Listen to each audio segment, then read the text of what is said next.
Eh, Quería preguntarle a Ramón, ¿cuál es el mecanismo fisiológico que se postula para la respuesta del ricunchito y el otro compuesto de menta que mencionaste?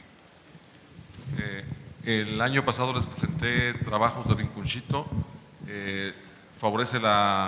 promueve el vaciamiento gástrico, reduce la sensibilidad visceral en estrés, la sensibilidad gástrica, la hipersensibilidad gástrica, y hay estudios que muestran que modula secreción de grelina. El mentol pues es el compuesto de la menta piperita, es el principio activo de la menta piperita y básicamente es un antiespasmódico. Me refiero, ¿actúa a nivel del calcio? ¿Disminuye la...? Es un calcio antagonista, menta piperita es un calcio antagonista. De acuerdo. Y quería preguntarle al doctor, perdona, no es Mulson, Cos, disculpen. Quería preguntarte acerca de este implante de bioingeniería que se presentó en primates.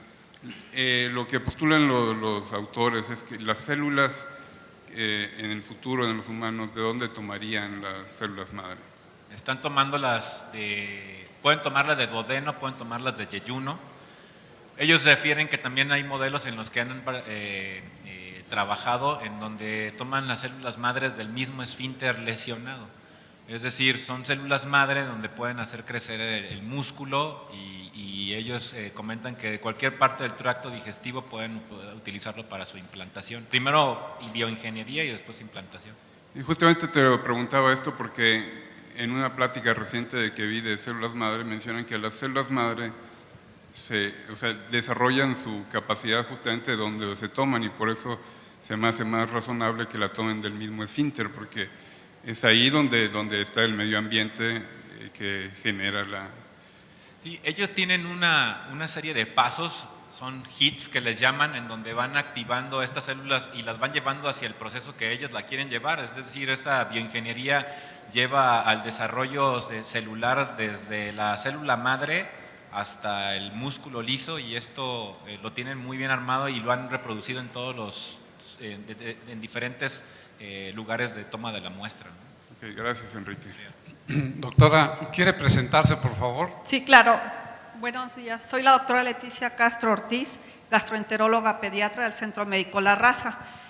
Mi pregunta para el doctor Carmona y para el resto de integrantes de la mesa es sobre los estudios que presentaron. Me llama mucho la atención en dispepsia funcional o dolor funcional también, de esos estudios. Creo que hicieron endoscopía a los pacientes y encontraron en las biopsias eosinófilos más de 20 en duodeno. Aquí mi pregunta es si buscaron relación sobre todo con alergias alimentarias, que bueno, nosotros en el área pediátrica vemos con mucha frecuencia la relación con la presencia de estos eosinófilos, y también me llama la atención de los medicamentos que usan en los estudios chinos. Si aquí ustedes tienen alguna experiencia usando estos medicamentos, sobre todo que son medicamentos que a lo mejor no están bien definida su acción todavía y su respuesta, obviamente. Gracias. Sí, contestando su primera pregunta, no, en los estudios que les mostré no se hizo relación con cuestiones alérgicas. La eosinofilia es un hecho ya demostrado en la dispepsia funcional y en muchos otros trastornos funcionales digestivos, no necesariamente correlacionado a fenómenos alérgicos, aunque los puede haber. Y respecto a la medicina herbolaria, ese es el gran problema, lo que usted comenta, doctora, es totalmente cierto. Hay algunas que se están robusteciendo porque se van encontrando dosificaciones, mecanismos de acción, es el caso de la medicina Kempo, del ricunchito, pero hay otras que el problema que tenemos es que no sabemos ni qué contienen ni cómo funcionan, y aunque los estudios sean metodológicamente muy buenos, la verdad es que falta el sustento previo. Max, ¿querías comentar algo? Doctor Uscanga está ahí para una pregunta, si quieres, después de que… No, debe ser de lo mismo, ¿no? Eran dos cosas. Lo primero, sí, con lo mismo, la eosinofilia no está muy clara cuál es la razón en todos estos pacientes, pero una de las posibilidades es que sí sea una reacción alérgica a algún alimento, lo cual hasta este momento es muy difícil de determinar. Realmente no tenemos forma de saber eso.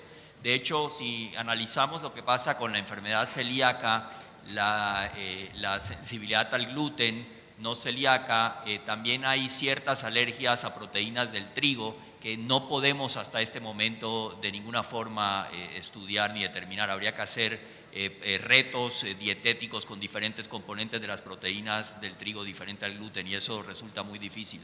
Pero muy probablemente en algún momento llegaremos a determinar que sí tiene algo que ver con algún componente alérgico.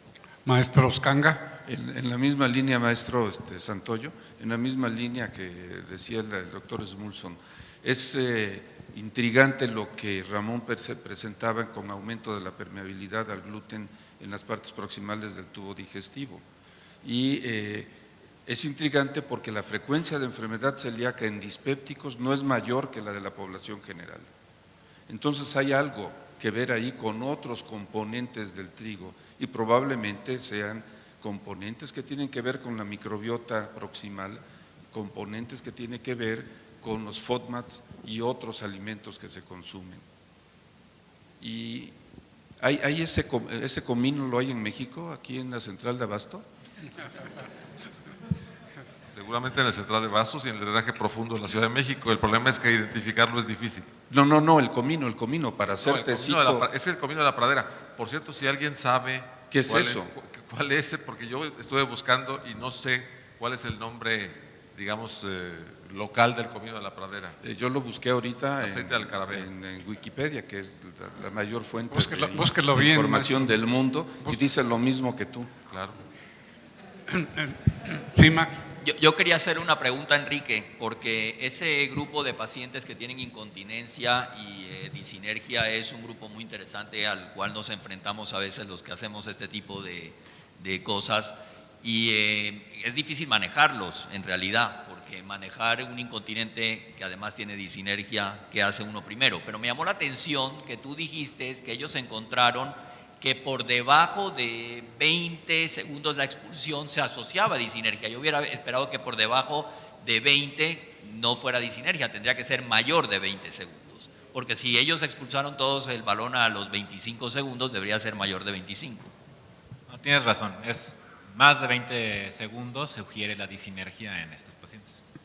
Y con respecto al Bionics me imagino que en algún momento puede ser un método diagnóstico disponible para todo el mundo en el consultorio y poder hacer diagnósticos de disinergia en su consultorio, ¿de acuerdo? Sí, no sé cuánto vaya a costar, es un desarrollador, es una iniciativa de una sola persona que lo llevó y lo expuso ahí en DW, tiene poca afluencia de su cartel, pero bueno, resulta un concepto interesante y tener un parámetro, digamos, numérico, siempre todos buscamos tener alguna cosa objetiva en la medición para poder determinar valores en nuestros pacientes con estreñimiento, entonces no es una descabellado que esto pudiera ser de utilidad en la práctica clínica en el futuro. ¿Tú quieres comentar algo, Octavio? Es una pregunta nada más a Max respecto a los anticuerpos antivinculina, anti-CD-TB. ¿Cuál es tu explicación de que sean negativos en sobrecrecimiento bacteriano? Evidentemente que debe haber algún factor autoinmune que se desencadena, alguna reacción que es de pérdida de la tolerancia inmune.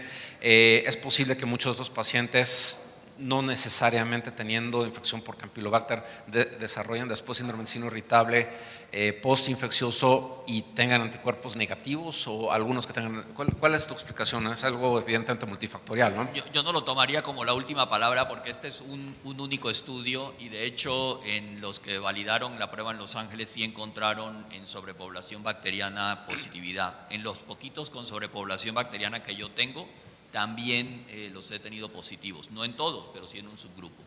Por otra parte, recuérdate que no es solo el Campylobacter jejuni la que lo produce el E. coli, lo produce la salmonella, lo produce la shigella también. que tengan el CDTB. Y algo más que te quería decir con respecto al Campylobacter jejuni es que nosotros pensamos que en México no tenemos Campylobacter jejuni. Sin embargo, ahora que está disponible el FilmArray, donde estamos pudiendo hacer diagnósticos por reacción de polimerasa en cadena de muchas de las infecciones que antes no detectábamos, yo estoy empezando a ver Campylobacter jejuni. Y he hablado con los bacteriólogos y dicen, como bien lo decía Pimentel, que haber ellos desarrollado la posibilidad de estos modelos con Campylobacter jejuni es algo muy difícil. Y aquí los bacteriólogos me decían o me han dicho que el Campylobacter jejuni resulta muy difícil de manipular y por eso no lo logran ellos identificar.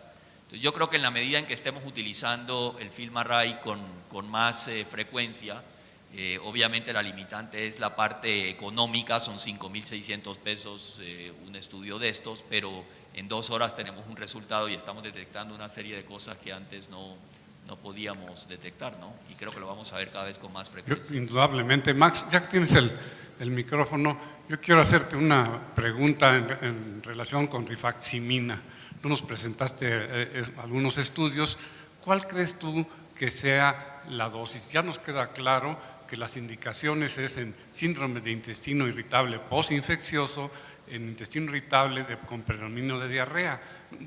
Hay una enorme cantidad de estudios de diferentes dosis. ¿Tú cuáles crees que sea la dosis más adecuada? Es que los estudios fueron evolucionando desde 200 miligramos, luego de 200 miligramos, 400 miligramos cada 8 horas por 10 días y se fueron haciendo los estudios de manera mucho más fina y en este momento lo que mejor efectividad ha demostrado son los 550 miligramos con cada 3 veces al día.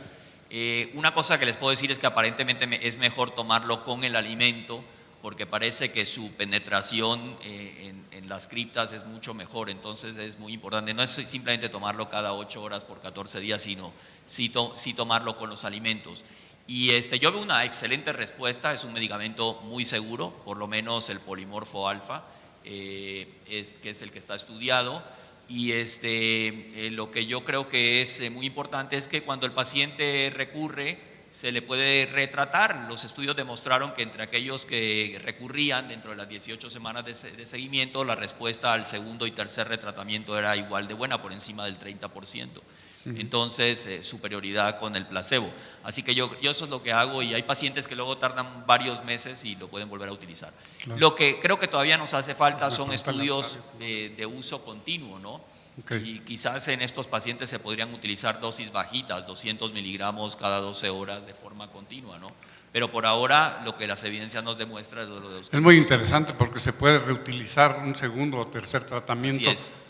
Octavio, cambiando un poquito de tema, para los que no hacemos manometrías y usamos tantas cosas, cada día se nos complica más. ¿Cuál es, en tu opinión, tú presentaste algún trabajo, cuál es el mejor método para valorar la eficacia de un tratamiento quirúrgico ante reflujo, independientemente de su tipo, TUPET o funduplicatura Nissen, etcétera? Bueno, no solamente a los que no hacen manometría se les complican las cosas más, a los que hacemos manometría cada día nos ponen las cosas más complicadas, ¿no? Cada año hay muchos trabajos que de pronto te presentan nuevas medidas con impedancia, que muchas de estas no están incluidas en los criterios de la clasificación de Chicago, muchos otros posiblemente vayan a ir entrando. Las topografías de impedancia para los que tienen EndoFlip, lo mismo. Entonces, cada año, así como cualquier cosa que se va actualizando en informática, etcétera, programas nuevos van cambiando y va apareciendo. Entonces, uno nunca está al día completamente en los estudios que uno tiene o que están realizando en términos de nuevas innovaciones. Respondiendo a la pregunta de cuál es la mejor forma de evaluar sintomatología, bueno, se puede hacer sintomatología obviamente, ¿no? Eficacia, aquí lo que tú quieres checar es si el paciente estaba bien documentado, tenía enfermedad por reflujo erosiva, no erosiva, como tú quieras. Enfermedad erosiva, obviamente, siempre tienes que documentar que se haya desaparecido antes de operar al paciente, que tengas una manometría esofágica sin evidencia de algo que te contraindique la cirugía. Muchas de estas variables nuevas realmente no tienen mucha o el alcance que han tenido las pruebas como evaluación pre. Y bueno, realmente tú evalúas la eficacia clínica respecto a persistencia o no de síntomas, a menos que tengas esófago de Barrett. Si hay recurrencia de los síntomas y el paciente nunca fue evaluado, pues obviamente tienes que evaluar que realmente el paciente tenga enfermedad por reflujo con una medición de ácido de 24 horas con o sin impedancia. Y si estaba documentado el reflujo previamente y tienes recurrencia de síntomas, pues bueno, tienes que descartar que la técnica haya sido buena, que no se haya desmantelado la fundicatura, que no haya evidencia de exposición al ácido en este momento.